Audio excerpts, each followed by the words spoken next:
make we go into an album from I would say a legendary band, a band that's affiliated with Robert Nesta Marley, that still to this day performs. Them actually have a album, which is their first album in the last 25 years. The Wailers. The Wailers have an album, a Grammy-nominated album called One World. We chose to review this album because I know around this time when there are Grammy nominations, we usually have a lot of people talk about, oh, we not hear about the album, never hear the album, the yet and rare, this, that, and the third. Well, my argument, if not Oliver and Shane's argument, is okay, well, if you haven't heard the album, right, this is perfect opportunity for you to go and listen it now and determine if it deserves to be in the best reggae album category. So the album, again, I'm going to repeat the name, I'm going to reiterate.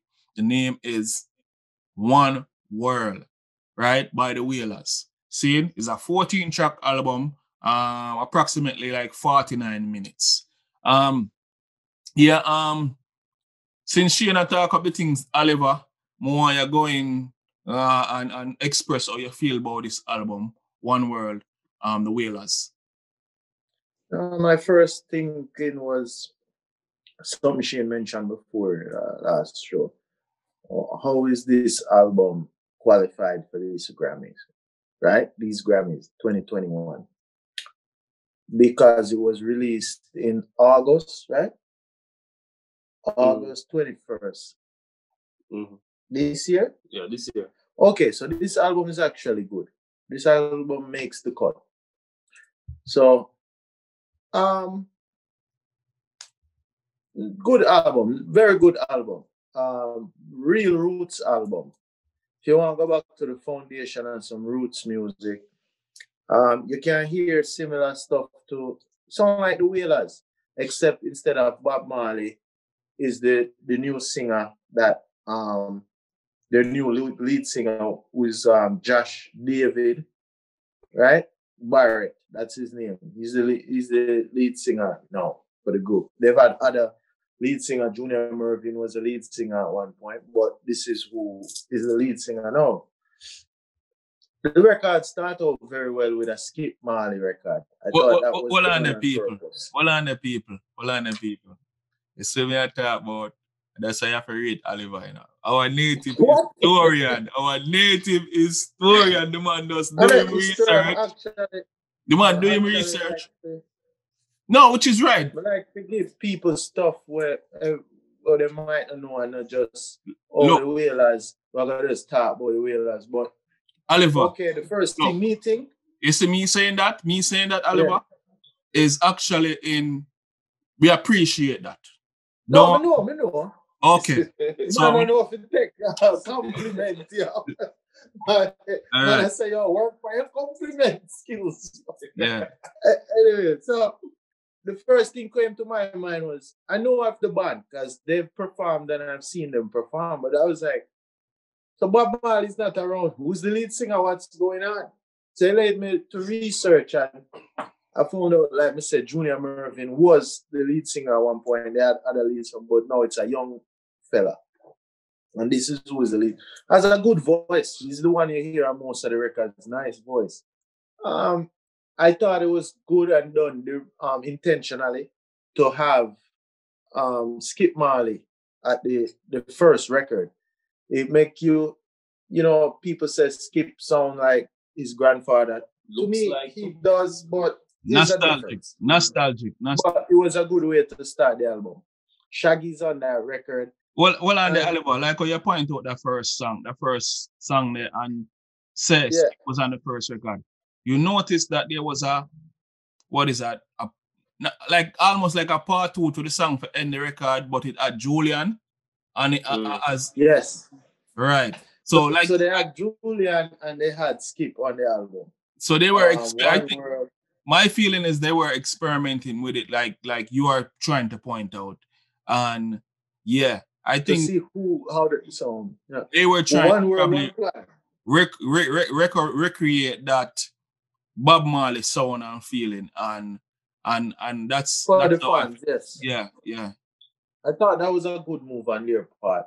With more of a, of course, with a different vibe because as much as it's their father and grandfather, they both have their own sound.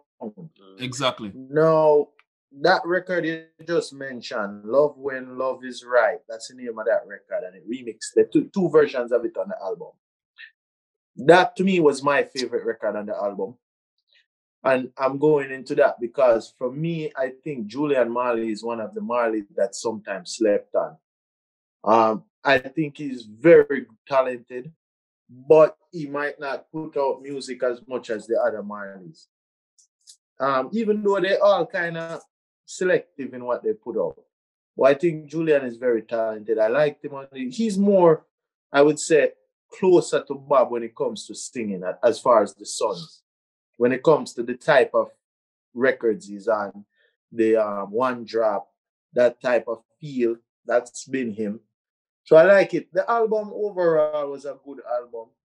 When I compare it to all the records, and we don't put out many albums as we keep saying, but when I compare it to the other albums, I'm not upset that it's nominated, to be honest. I mean, I think I spoke in the last recording what my choice is. It wouldn't be my choice, but it's a good album. And that's where I leave it. Yeah, I mean, for me, overall production was superb, right? Sonically speaking, I feel like it was well engineered, well put together. And even though I didn't even hear about the album until the actual nominations. You know, I realized they had an album out. Yeah. Right? Honestly. But Thanks for your I honesty. enjoyed the listen. Thanks for your honesty, Shane. Trust me. Yeah, I never had an album. Other people probably feel the same like Shane. That is the yep. Exactly. Wailers had an album out.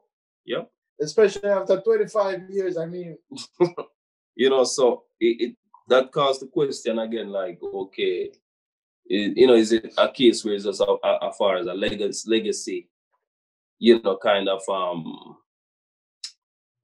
birthright, so to speak. You know what I mean? But I'm not saying I'm not saying it's not deserving because it was a very good album. I just feel like it wasn't, hot on the scene, or people know it, or people have singles off it bouncing and playing. Because I felt like stuff like that should be considered. You get what I'm saying? But nonetheless, I'm satisfied with that being nominated. I like I like the songs on it. It gives you a real, like Oliver said, it gives you it give you a nostalgic Bob Marley days kind of music to some extent.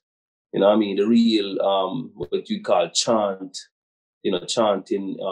reggae. That's actually a good what I mean? description. So I enjoyed it, and I feel like they could win. Not my choice either, or it wouldn't be my choice either, just because of favoritism and whatever. But I could see this one taking the Grammy, to be honest. Shane said him choice a protege, even though it's not favoritism.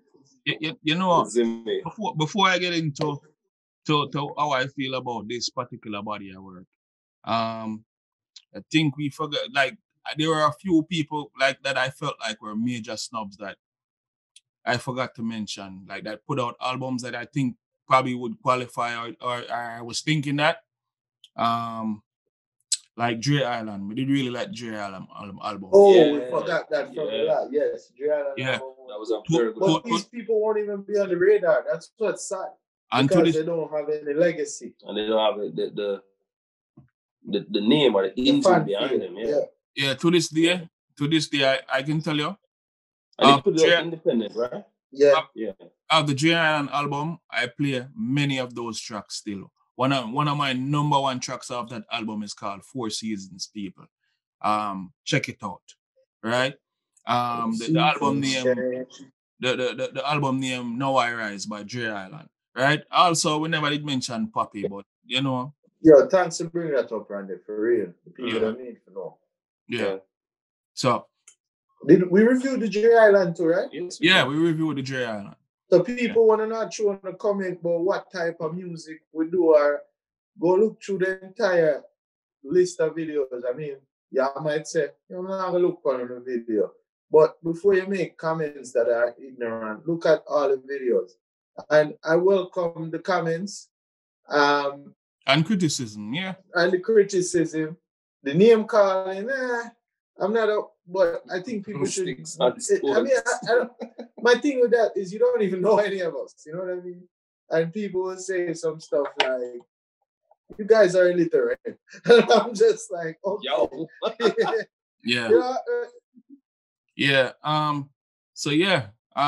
We never did mention popcorn as well, but you know, popcorn normally gets snubbed anyway. I know it seems like there's a thing against popcorn. At any rate, people. Human Protege always get it snubbed. Yeah. So we're talking about the Wailers One World album, and Shane and Oliver shared their thoughts and feelings about the album. So I must say one thing that Oliver, the native historian, didn't share was that this album is co-produced with Emilio Estefan. You know who Emilio Estefan is? The big Hollywood actor, artist, producer. Same. Yeah. Big up Milo. Yeah. Emilio Estefan, yeah. Right. Well, if a movie, I can't remember a good enough movie right now to tell you about. Yeah, them and the been in the business. Yeah. Plus, I think he have a production company. At any rate, and whole heap of. Well, he's won 19 Grammys, so definitely know what he's doing. Right. Yeah.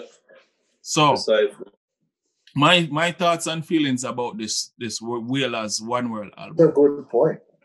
Excellent point, sir. Mm-hmm. Also, that may come back to why this got dominated out of nowhere, right?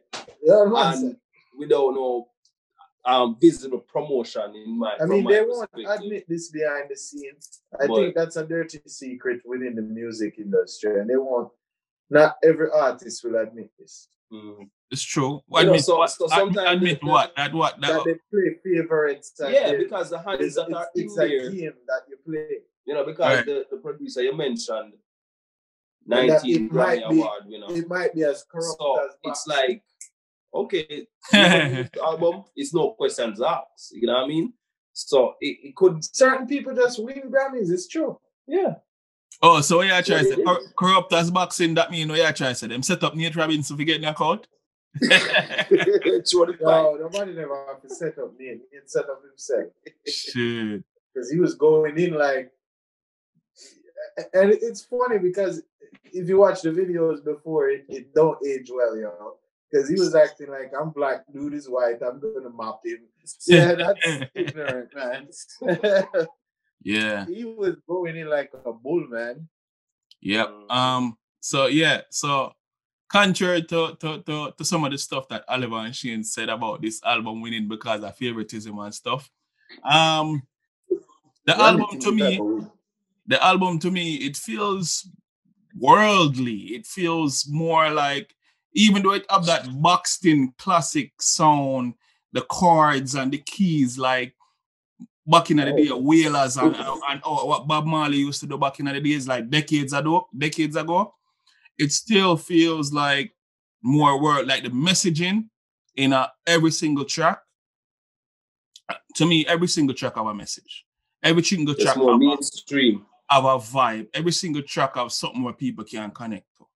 It's not like an empty song. Like, you know, like how some people get empty calories. This is not like something where you're going to listen to and not get nothing from it. Right? Like some of the stuff that people say they don't like about dancehall. You see me? So I think that is why, what the thought processes and those that were snubbed, you know, empty calories. Could be. I'm just saying. Like, I like that each track on this album, like me say again, have its own story. You see me? The thing about this album though, right? And we can tell from the first track that Oliver pointed out, One World, One Prayer, it feels like it's geared for an international audience. Like, it feels more worldly. Not feel like it. And that's why I'm saying not necessarily trapped in a box, because No Even though constraint to just reggae. Kind of like that Right. song on Skip Marley's album. The one that you said sound like a Olympic theme song. Yeah, like a theme Or song. a- Right. movie soundtrack. Yeah.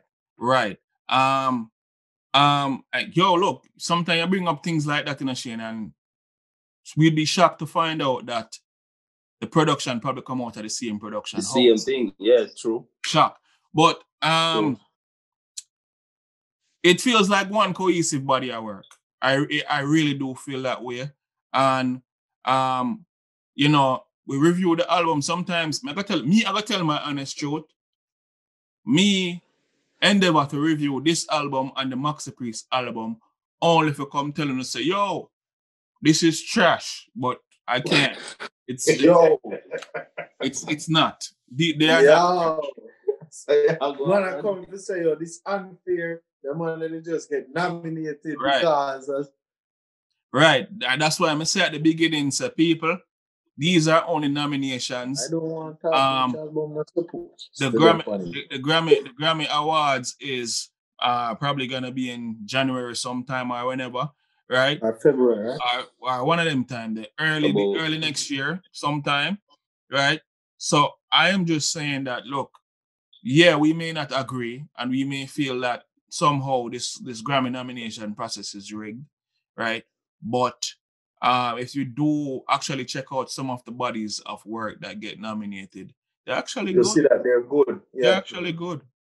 You know, me not have no qualms, nothing, no knock against this album. I would actually recommend it. Yeah, it's a good album. Yeah. If you're a foundation reggae listener, this is an excellent album. Yeah.